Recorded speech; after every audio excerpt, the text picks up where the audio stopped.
kind introduction. I'm Jonathan, and today it's a pleasure to speak to you all and share some of the STEMI cases that I've encountered myself.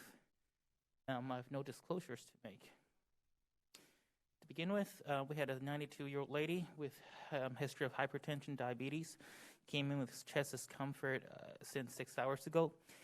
ECG on arrival had an anteroseptal ST elevation, and the echo had a depressed LVEF of 35%, hypokinetic apical anteroseptal and anterior wall.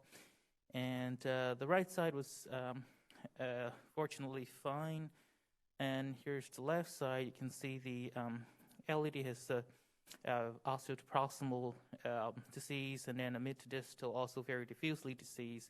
The distal left vein also appears affected too.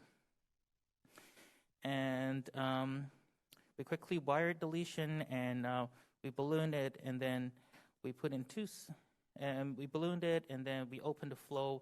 The flow appeared a little bit better.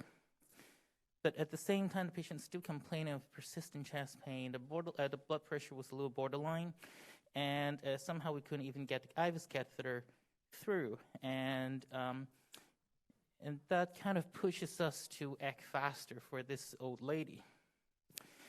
So we quickly delivered 2 stents, 22540, 3022, and tried to keep the LED open here. And then we put another 3526 from left main to proximal LED, and then another 4013 right at the ostium. And you can see the LED, the left main result looks fine. We decided not to touch this left circumflex right now because it appeared a small vessel. It's not really the culprit here. We are happy that we were able to get the patient off the table safely and in a quick fashion. Now, coming to the second case here, we have a 68-year-old gentleman, smoker, hypertensive, came with sudden onset chest pain for an hour. The ECG showed inferior ST elevation with some RV involvement. The echo had LVEF of 45%, hypokinetic inferior wall here. The left side, a little bit disease here and there. And certainly the RCA appears as the culprit. And we wired the RCA here. You can see there slow flow from mid to distal RCA, and then from the PDA onwards, it's closed. We quickly ballooned the PDA distal RCA there to reopen the flow. And then you can see now the flow is back. There's a critical lesion right at the distal RCA PDA. And then there is also some ulcerated plaque in the mid-RCA there, which needs to be treated. Now, when you look at this RCA, it's probably not the most tortuous vessel you've seen, but it's not of the kind of vessel that you want to struggle too much with your stent delivery during a STEMI at the middle of the night. And here we quickly deployed a 2515 stent in the distal RCA PDA, and then we also stented the proximal to mid RCA with a 4030.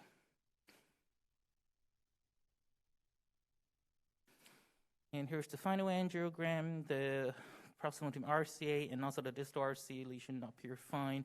The patient was stabilized, and we safely got him off the table for further management in the CCU. And this is our third case. 65-year-old gentleman, diabetic, hypertensive, hyperlipidemia, old CV, and chronic kidney disease with all sorts of cardiovascular risk factor, who came in with chest pain for an hour, radiation to left shoulder, ECG on arrival at the A&E, hyperacute T wave over V1 to 3. The echo was also showing a depressed systolic function, LVEF of 35%, hyperkinesis over the mid to apical anteroseptal wall. The RCA were not able to engage clearly, but a non-selective injection showed it's a pretty small vessel, non-dominant RCA. And then on the left side, the LED is certainly very diseased. There's also a critical lesion in the left circumflex, which probably extended all the way to the ostium. Pretty short left main. And as we were doing this angiogram, the patient developed APO requiring BiPAP support. So also another case that you want to get it done as soon as possible so that you can stabilize the patient instead of struggling for too long inside a cath lab. So we ballooned the vessels, we ballooned the LED and the left circumflex, and then we deployed a stent in the circumflex first with 3022, and then we crush it. And then we started dealing with the LED. We put in 3026 and then a 3526 from osteo left main to the mid LED. And then we did a kissing, and then we did a pod over the left main. And here's the final angiogram. Two-stent bifurcation is not the kind of thing that you really want to do in a primary PCI in a STEMI patient who's unstable, having an APO at the middle of the night. But sometimes if you have to do it, you have to do it. But you have to try to make it simple, keep it quick, so that you can take the patient off the table safely and quickly. Sorry for bombarding you with a lot of cases. Now, this is my final cases. Just a quick look. Patient who had an MBR in the morning who left the operation room with a left circumflex STEMI. You can see the close proximity of the mitral valve to the left circumflex, and that's probably why the patient's having a left circumflex STEMI. So we wired it and ballooned it. Wiring was not that easy. We needed to use something we needed to use a Pilot 50 actually to get it through. The normal workhorse didn't go. And then we were able to deliver a balloon with some difficulty. We opened it, it appears to be open, but afterwards it closed again. So we needed something to keep the vessel open. We did an IVUS, there's nothing wrong inside the vessel, so it's something extrinsic pressing on the vessel. So we're actually able to deliver a 2540 stance there, and then after some post-dilatation, this is the final angiogram on the right side.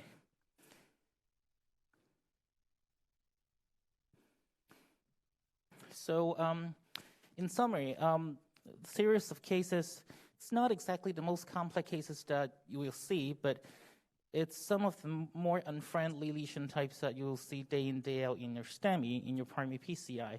We had elderly case, we had a tortuous vessel, we had bifurcations, we have post-surgery. And it's just a small piece of advice for beginners, junior operators like myself. I think like in STEMI, in primary PCI, these are the cases that you do not want to struggle for too long in a cath lab.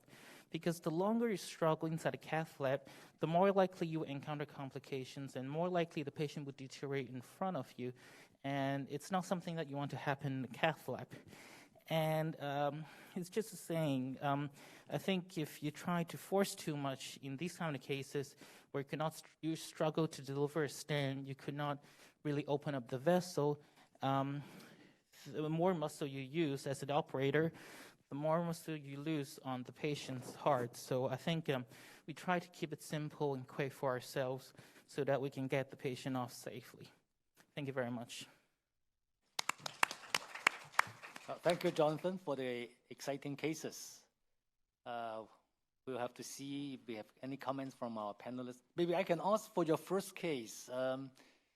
The reason why the IVUS won't cross, was it because of the calcium or the tortuosity? Thanks very much, Dr. Lee. I think it's a combination of several things. We happen to use quite a lot of Judkin's guide for PCI. I personally think it's kind of safe to use, but on the other hand, it doesn't give you too much support. And that vessel, that LED, was not the most straightforward LED, with a lot of diseases and a little bit of tortuosity. The calcium load is not exactly that high, but it was not that easy to deliver anything. The balloons barely passed. I think we did not prepare the lesion very comprehensively, but in STEMI, I think as long as we open up the flow, we actually try to finish the case as quick as possible and try to stabilize the patient. Ideally, we would have done imaging before we put in any stents in these kind of patients, but I think the patient was actually struggling with chest pain while we were doing the case, and so we did not struggle too much with the IVUS. But in retrospect, I would probably have used a different guide. Maybe we could have used a guide extension to improve the support, and then we could do imaging before we actually put in a stent there. Thank you. Any question, Jacqueline? We cannot hear you, Jacqueline. Thanks, Jonathan. Nice cases. I have a question for the third case, because I agree the faster you get over the case with is better, but for the third case, you have a dominant circumflex and a very critical LED lesion, and the patient already crashing before you did anything. So have you ever thought of the timing of hemodynamic support before the intervention? Because the patient already developed APO, and then if you put a stent in the circumflex, it's a dominant circumflex. If anything happened, then the LED may also go, and then the things will go spiral downwards, and then the patient will crash. So what is your consideration of timing of hemodynamic support before intervening in a STEMI case? Thanks very much, Dr. Chen. I think that's an excellent question. Personally, I'm a firm believer of mechanical support upfront before we actually do a PCI in indicated patients.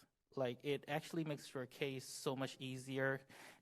You are more comfortable as an operator, and you don't rush, and the patient is actually safer, comparing with doing an ad hoc mechanical support at the middle of the case.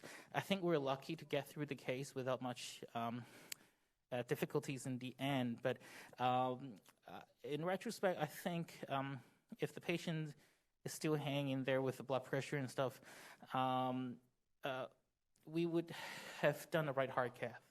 That's actually, at least that's a practice I learned during my training. We do a right heart cath to establish all the hemodynamic numbers, especially since the patient's in APO, we want to know what's going on with the patient to decide the need for a mechanical support.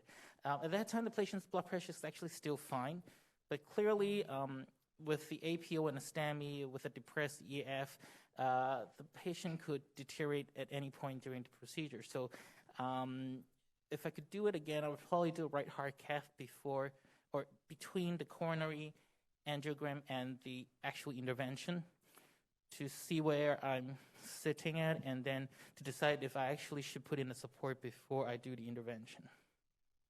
Jonathan, a quick question. Yeah. With the thin stent structure of zero stent and biodegradable polymer, do you think it is possible for us to shorten the DAPT duration, even for STEMI patients? I don't have the evidence with me. I know there's a bioflow depth study, but it's not all STEMI. But to myself, I would speculate that if the several other stents could do this, then there isn't really any reason why we could not do with a shorter depth duration for the arterial stents.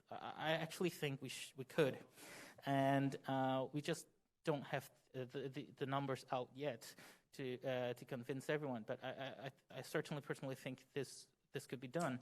And the other thing is, would I do this for a STEMI patient? I would probably not. A STEMI patient is probably among the most thrombotic patients that we operated on, and they would be the last patients that I give a short depth, regardless of the stents that I put in. Thank you, Jonathan. Maybe we wait for the properly conducted trials to answer this question. Thank you. This concludes the sponsored symposium by Biotronik. Thank you, the two speakers, my co-chair and the panelists. We will have